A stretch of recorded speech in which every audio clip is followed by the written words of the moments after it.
नहीं, वो एक भाषा है, वो एक तरीका है, वो एक बड़ा पांडित्यपूर्ण तरीका है, विद्वानों का तरीका है, मंजा हुआ तरीका है कुछ बातें कहने का। उन्हीं बातों को संतों ने और जमीन की भाषा में कहा है। तुम्हारा चित्त ऐसा हो जो पांडित्यपूर्ण भाषा को ज़्यादा आसानी से समझता हो तो उपनिषद है तुम्हारे लिए।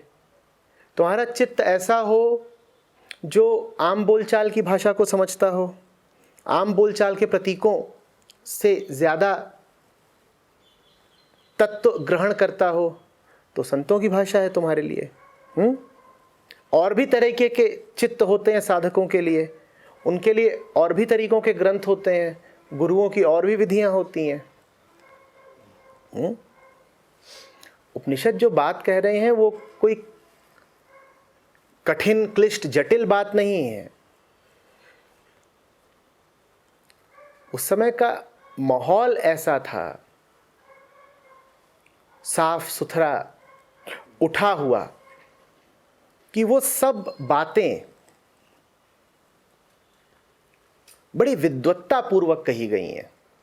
तो अब जब तुम उन्हें देखते हो तो तुम्हें लगता है अरे ये क्या कह दिया। नहीं, कुछ नहीं कह दिया, बात बहुत सीधी साधी ही कही है।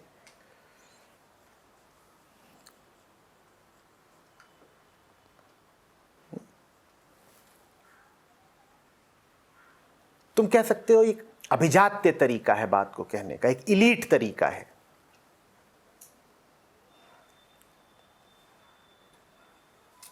अगर मुझे भय हो रहा है तो उसको छोड़ दूं? नहीं, छोड़ नहीं दो, संतों के पास चले जाओ। वहां यही बात जब समझ जाओगे तो फिर इसमें वापस आ सकते हो। यही बात जब समझ जाओगे तो इसमें वापस आ सकते हो। तब तक अपना वो आत्मशासन वाला या हाँ बिल्कुल बिल्कुल। जेई की तैयारी करी है तुमने,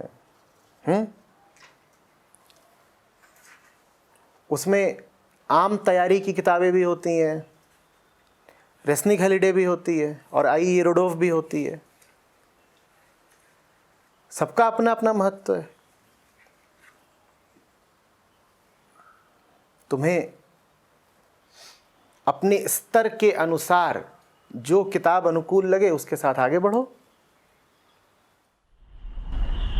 तो बस एक चीज, इन्हें पढ़ के फिर अपने से लड़ने की आवश्यकता है, क्योंकि मैं कभी कभार वो कर बैठता हूँ। तुम्हारी कोशिश रहती है कि हावी हो जाओ, तुम उनसे समर्पित होने तो जा ही नहीं रहे। तुम अगर ये मान के जाओ कि वो घर के बूढ़े दादाजी हैं तो फिर तुम पहले से ही तैयार रहोगे कि इनकी आधी बातें तो समझ में आनी ही नहीं है। तुम तो उनको ऐसे मान के जा रहे हो कि जैसे तुम्हारे ही तल के हों, तो फिर तुम्हारे अहंकार को ठेस लगती है कि अरे इन्होंने कुछ कहा और हमें समझ में नहीं आया। भाई, वो जो कुछ कहेंगे उसमें से तुम्हें बहुत कुछ समझ में नहीं आएगा। वो पर पितामह हैं, वो बहुत बूढ़े हैं और उनकी बातें बहुत गहराई से आ रही हैं। तो जब उनके पास जाओ तो पहले ही ऐसे जाओ कि इनके पास मैं इसलिए आया हूं कि प्रेम है मुझे इनसे, इनके पास मैं इसलिए आया हूं कि इनका आशीर्वाद मिल जाए, और मैं इस तैयारी के साथ आया हूं कि बहुत कुछ है जो मेरे पल्ले नहीं पड़ेगा। फिर तुम्हें उपनिषदों से लाभ होना शुरू होगा। उपनिषदों को सम्मान तो दो। तुमने अगर ये अपेक्षा रख ली कि एक एक श्लोक का मैं अर्थ भी कर लूंगा और उसे व्यवहार में तुरंत उपयोगी भी बना लूंगा, तो तुम्हें हार मिलेगी।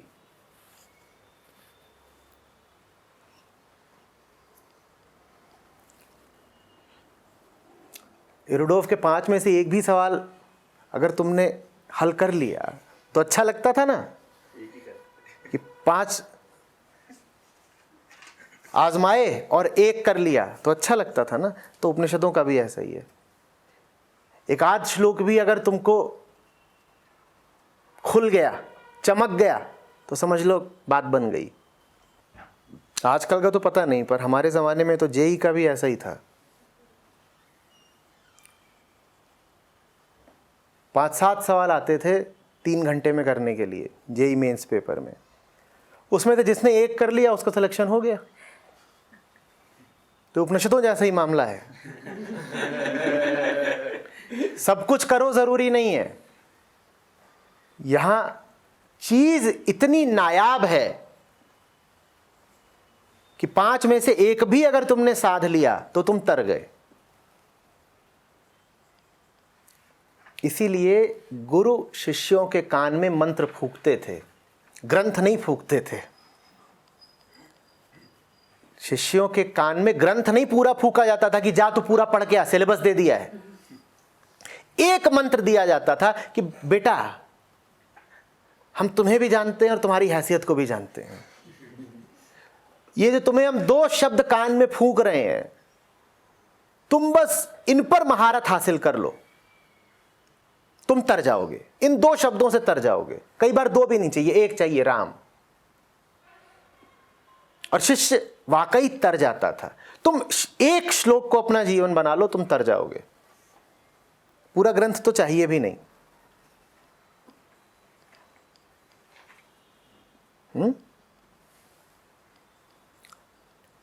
ज्ञान विस्तार पर पलता है, बोध को गहराई चाहिए। ज्ञान कहता है बहुत सारा हो, ये भी हो, वो भी हो, ये भी चाहिए, वो भी चाहिए। बोध को बहुत सारा नहीं चाहिए, बोध को एक चीज चाहिए और वहां पर गहराई। जैसे कुआं खोदा जा रहा हो, जगह एक है, गहराई चाहिए, फिर पानी।